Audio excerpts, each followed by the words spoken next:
Hello বন্ধুরা, সালামু আলাইকুম। শারিয়া অ্যান্ড ওয়াফি এগ্রো ফার্মে আপনাদের জানাই অভিনন্দন।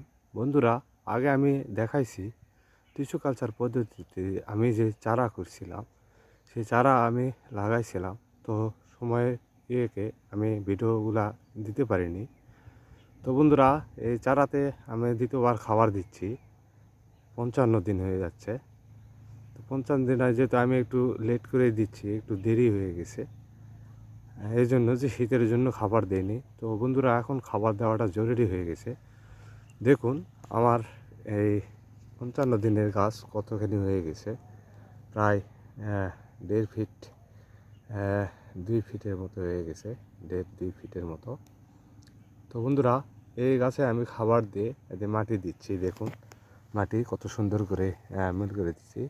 আর খাবারটা আমি গাছের চতুর্পাশে আমি রাউন্ড করে ঘুরে দিছি। কিন্তু পেঁপের গাছের খাবারটা রাউন্ড করে দিতে হবে। এই জন্য দিতে হবে যে পেঁপে গাছের শিকড়টা চতুর্দিকে ছড়ে যায় বৃত্ত আকারে। এই জন্য যেহেতু পেঁপে গাছের শিকড়টা গভীরে যায় না, এই জন্য আমি খাবারটা চারিদিকেই দিয়েছি। প্রায় প্রথমবারে খাবার দিয়েছিলাম 1 ফিট দূরত্বে। তো বন্ধুরা, এবারে খাবারটা দিয়েছি আমি 2 ফিট দূরত্বে। আর তৃতীয়বারে যখন খাবারটা দেব তখন হবে 3 ফিট দূরত্বে। কেননা বন্ধুরা, অলরেডি 1 ফিটে শিকড় চলে গেছে। ওই 1 ফিটে খাবার দেওয়া যাবে না, শিকড় নষ্ট হয়ে যাবে। পেঁপের গাছ খুব নরম গাছ এবং খুব নরম একটা জাত এই পেঁপে গাছ সবাই করতে পারে না। তো বন্ধুরা, দেখুন আমার পেঁপে গাছের কন্ডিশন কেমন হয়েছে, আপনারা দেখলেই বুঝতে পারবেন। দেখুন কত সুন্দর হয়েছে। দেখুন বন্ধুরা, তো বন্ধুরা আমি খাবারটা দিচ্ছি, দেখায় আপনারা হয়তো বুঝবেন না। এই তো আমি খাবারগুলো দিচ্ছি। খাবারটা মূলত এখানে আমি রাসায়নিক সার দিছি, জৈব সারও দিছি। তো বন্ধুরা, এই রাসায়নিক সার দেওয়ার যেহেতু রোপণের সময় আমি দিয়েছিলাম না কোনো রাসায়নিক সার, আমি রোপণের সময় কোনো সার ইউজ করি না যে কোনো ফসলেই। আমি পরবর্তীতে খাবার দেওয়ার চেষ্টা করি, বিশেষ করে যেই মেনটেন করে খাবার দিতে হয় সেটা। তো বন্ধুরা, এখানে আমি দেখুন খাবারটা আমি দিয়েছি। দেখুন দেখা যাচ্ছে এখানে ইউরিয়া আছে, পটাশ আছে এবং ফসফেট আছে। তো বন্ধুরা, এই 3 সার মিশ্র করে আমি পরিমাণ মতো অনুপাতে আমি খাবারটা দিয়েছি। যে পরিমাণে লাগবে গাছের বয়স অনুযায়ী, যে পরিমাণে লাগবে সেই পরিমাণ অনুযায়ী আমি খাবার দিয়েছি। দেখুন এখানে আমি জৈব সার দিয়েছি পর্যাপ্ত পরিমাণে, আগেও দিয়েছি জৈব সার। এই মাটিটা আমি উঠাই নিয়েছি বন্ধুরা। এই মাটিটা উঠায় নেওয়ার পর আমি এই খাবারগুলো একটু গভীর করছি, প্রায় 5 ইঞ্চি 6 ইঞ্চি গভীর করছি। গভীর করে এই খাবারটা গভীরে দিয়ে দিচ্ছি চতুর্পাশে। দেখেন দেখেন চতুর্পাশে দিয়ে দিয়েছি। দেখুন বন্ধুরা, তো এই মাটিগুলো আমি মূলত এইভাবে নামিয়ে দিব বন্ধুরা। মাটিটা মূলত এইভাবে নামিয়ে দিব, হাত দিয়ে নয়, এখানে কোদাল ব্যবহার করতেছি বন্ধুরা। এমনি হাত দিয়ে দেখাচ্ছি আমি। এইভাবে মাটিটা নেমে দেবো বন্ধুরা, এইভাবে মাটিটা পূর্ণ করে দেব, দিয়ে ফ্ল্যাট করে দেব। হ্যাঁ, দেখুন বন্ধুরা, এইভাবে মাটিটা ফ্ল্যাট করে দিয়ে সমতল করে রাখবো, পরে সেচ দেবো। দেখুন বন্ধুরা, অলরেডি খাবার পেলে দেখুন আমার কাছে ফুল আসবে, আর কিছু দিনের মধ্যে ফুল আসবে। দেখুন দেখুন বন্ধুরা, দেখুন এই দেখুন আমার পেঁপে গাছের কন্ডিশন কেমন হয়েছে বন্ধুরা, গ্রোথ কেমন। তো বন্ধুরা, শারিয়া অ্যান্ড ওয়াফি এগ্রো ফার্মে আপনারা সব কিছুই জানতে পারবেন সততার সহিত, সত্য আকারে। যা যা আমি করি সবই শেয়ার করবো আপনাদের মাঝে, ইনশাল্লাহ উপকৃত হবেন। তবে আমার এই পেঁপে গাছে আল্লাহর রহমতে 1 সপ্তাহের মধ্যে ফুল দেখা দিবে ইনশাল্লাহ, আশা করা যায়। তো বন্ধুরা, এরকম সব গাছে আমি করে নিছি। দেখুন ওই পাশেও দেখুন, মূলত আমি এটা পুকুর পাড়ে করছি, পুকুরে একটা পরিত্যক্ত জমিতে। যে পুকুর পাড়টা পড়েছিল, কোনো কাজে দিচ্ছিল না, বদ্ধ অবস্থায়। এতে দেখুন বন্ধুরা, এটা পুকুর, যে এটা আমাদের পুকুর। এই পুকুর পাশে চতুর্পাশে আমি এই পেঁপে গাছ লাগাইছি। দেখুন তো বন্ধুরা পেঁপে ভিডিও দিতে পারিনি শুরুর থেকে, যেহেতু ওইদিকে আখের ইয়ে নিয়ে আমি অনেক ব্যস্ত আছি। সেজন্য আমি মূলত এই আহ, তার পাশাপাশি আখের ক্ষেতের পাশাপাশি পেঁপে লাগাইছি। দেখুন বন্ধুরা, এইদিকে আমার গাছগুলো দেখুন কত সুন্দর হয়েছে। হ্যাঁ, প্রতিটা লাইন বাই লাইন আমি কাটছি, প্রতিটা গাছের দূরত্ব দিয়েছি 6 ফিট বন্ধুরা। দেখুন আমার প্রতিটা গাছের কন্ডিশন মাশাল্লাহ ভালো, আপনারা নিজেই দেখুন। তো বন্ধুরা, এই আমার বাবু জাত এবং রেড লেডি জাত আর গ্রিন লেডি, এই 3 জাত নিয়ে আমি ইয়ে করছি।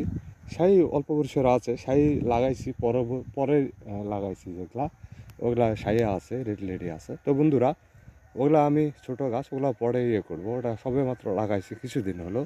তো বন্ধুরা দেখুন, সব গাছের কন্ডিশন মাসাল্লাহ আমার ভালো। দেখুন, আপনারা দেখুন, রোগবালাই মুক্ত সুস্থ সবল গাছ। দেখুন বন্ধুরা আপনারাই। তো বন্ধুরা, সব কিছুই যত্ন করলে রত্ন মিলে, আগেও বলছি যত্ন করতে হবে। আজকেই এক চাচা বলতেছে এরকম এরকম খুব সুন্দর গাছ হয়েছে এবারে, এরকম বলতেছে। তো আসলে এরকম বলার কারণ কি, সুন্দর হয়েছে বিদায় বলতেছে, সুন্দর না হলে বলতো না। তো বন্ধুরা, সুন্দর রাখার জন্য একটাই, সেটা হলো যত্ন। যত্ন করতে হবে, আমি শুরুতেই বলি যত্ন করলে রত্ন মেলে। দেখুন বন্ধুরা, আমি এই পুকুর পাড়ে সব জায়গায় 6 ফিট দূরত্বে গাছ লাগাইছি। দেখুন বন্ধুরা আপনারাই দেখুন আমার গাছের কন্ডিশন কেমন, গ্রোথ কেমন। দেখুন দেখুন দেখুন গাছের, দেখুন এখন এই কাণ্ড কি মোটা হয়ে গেছে। দেখুন বন্ধুরা, দেখুন দেখুন, রোগবালাই মুক্ত সুস্থ সবল গাছ বন্ধুরা। তো বন্ধুরা, নিজে চারা উৎপাদন করছি এবং নিজে রোপণ করছি নিজের ইয়েতে। তো বন্ধুরা দেখুন, মাশাল্লাহ আমার গাছে ফুল আসবে আর কিছুদিনের মধ্যেই, যেহেতু আরও 1-8 সপ্তাহের মধ্যেই মাশাল্লাহ ফুল আসবে, এরকম একটা আশা করা যায়। তো দেখুন বন্ধুরা, আমার পেঁপে গাছের কন্ডিশন কেমন দেখুন। সবটাতে আমি খাবার দিছি, এই দেখুন সবটাতে খাবার দিয়েছি বন্ধুরা। দেখুন সবটাতে আমি 2 ফিট দূরত্বে খাবার দিয়েছি বন্ধুরা। খাবারের পরিমাণ নির্দিষ্ট পরিমাণে দিয়েছি বন্ধুরা। দেখুন। তো বন্ধুরা, ভিডিও বাড়াতে চাই না। দেখুন আমার আপনি আগেও বলছি আমি, যে আমি আসলে মুখে বলে নয়, আমার যে কোনো জিনিসই আমার বাস্তবতায় আমি তুলে ধরি। এখানে লুকাচুরি কোনো কিছুই নেই। তো বন্ধুরা দেখুন, আমার কাছে কন্ডিশন দেখুন, আপনারাই দেখুন কত সুন্দর হয়েছে। তো বন্ধুরা, কাজের ফাঁকে আপনাদের মাঝে ভিডিও ছাড়তেছি আপনি শেয়ার করার জন্য বন্ধুরা, আপনারা এতে উপকৃত হবেন। দেখুন মাশাল্লাহ প্রতিটা গাছই আমার, আমি যে কটা গাছ রোপণ করছি মাশাল্লাহ সব গাছই আমার হয়েছে, সুস্থ সবল গাছ হয়েছে। শুধু একটা অন্য কারণে মাটি এক জায়গায়, মাটিটা মনে খুবই খারাপ পড়ছে, এই জন্য এই গাছটা আমি ইয়ে করতে পারতেছি না। আগে একটা রোপণ করছি সেটাও নষ্ট হয়ে গেছে, পরে একটা রোপণ করছি সেটাও নষ্ট হয়েছে। তো বন্ধুরা, ওই এক জায়গার মাটির সমস্যা, অন্য কিছুই না, আমি অনেক ইয়ে করতেছি। তবে ওই জায়গাটা কী হয়েছে পরবর্তীতে দেখবো আমি, কেন এই সমস্যা। ট্রাইকোডার্মা সম্পৃক্ত জৈব সার বেশি পরিমাণে দিয়ে ওই জায়গাটা অনেক পরিমাণে ইয়ে করতে হবে। যাক, অনেক কাজ আছে বন্ধুরা, করলে ইনশাল্লাহ হবে, মাটির উর্বরতা চলে আসবে, গাছ হবে। মাটির উর্বরতা যেখানে নেই সেখানে আসলে গাছ ভালো হবে না, ফসল ভালো হবে না।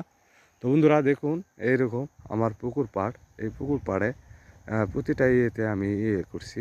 আর সামনে যে নেট দেখা যায় বন্ধুরা, দেখুন সামনে যে নেট দেখা যায়, ওই নেটটা মূলত আমি ওটা আখের চাষ করছি। দেখুন মূলত আমি সামনে রাস্তার পাশে যে নেট দেওয়া হয়েছে, এটা মূলত আমি আখের চাষ করছি বন্ধুরা। দেখুন দেখুন, হ্যাঁ, এ হলো আমার পেঁপের চাষের বিস্তারিত আপনাদের মাঝে শেয়ার করলাম বন্ধুরা। ভিডিওটা বড় হয়ে যাচ্ছে, আসলে এত বড় ভিডিও বিরক্ত হয়। তবে বন্ধুরা, ভিডিওটা বড় হোক, এখানে শিক্ষণীয় বিষয় অনেক আছে। দেশ ও দেশের বাইরে থেকে যেসব বন্ধুরা আমার এই ভিডিওটি দেখছেন, আপনারা বাসা বাড়িতেও পেঁপে চাষ করতে পারেন, ছাদ বাগানেও করতে পারেন। ভালো পরামর্শের জন্য নিশ্চয়ই সাবস্ক্রাইব করবে আমার চ্যানেল, সব ভিডিও আপনি পেয়ে যাবেন। তো বন্ধুরা, কমেন্ট করেন, মতামত জানার থাকলে কমেন্ট করেন, শেয়ার করেন বন্ধুরা। তো আজকের মনে বিদায় নিচ্ছি। আমি সেলিম রেজা। আসসালামু আলাইকুম ওয়া রাহমাতুল্লাহি ওয়া বারাকাতুহু।